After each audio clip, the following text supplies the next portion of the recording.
He's the smartest person in the room. Everyone around him believes that. He's the only one who doesn't. And the more successful he becomes, the more convinced he is that it's only a matter of time before someone figures out the truth. This isn't low self-esteem. It isn't modesty. Psychology has a specific name for what's happening inside him. And once you understand the mechanism behind it, you'll realize it doesn't just explain him. It explains you too. The smarter you are, the more clearly you can see your own gaps. Average thinkers don't notice what they don't know, but highly intelligent people can map their own ignorance with precision. They see every flaw in their thinking, every hole in their knowledge, every moment they got lucky instead of being good. Psychologists call this the Dunning-Kruger effect in reverse. The more competent you are, the more you assume everyone else is equally capable. So your achievements stop feeling like achievements. They start feeling like accidents. And here's where it gets darker. The praise makes it worse. Every time someone tells you you're talented, a quiet voice asks, "What happens when they find out I'm not?"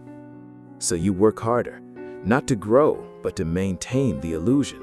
Not to get better, but to delay the moment someone sees through you. The achievement and the anxiety arrive together, every single time. One never comes without the other. So where does this start? For most people, it begins in childhood, praised heavily for being smart, not for the effort. You're so gifted, you're so clever. And somewhere in that praise, a dangerous belief forms. Intelligence is something you either have or you don't. So every time you struggle, every time something feels hard, it doesn't feel like a normal challenge. It feels like evidence. Evidence that maybe you were never as smart as they thought. Here's what the fraud feeling never tells you. It only visits people who care deeply about doing things right. People who are genuinely incompetent never feel like imposters because they can't clearly see the gap between where they are and where they should be. The fact that you feel like a fraud is not evidence that you are one. It's evidence that you have standards high enough to make you feel that way.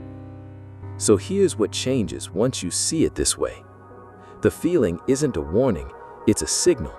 One that shows up specifically in people who are self-aware enough to know that knowledge has no real ceiling.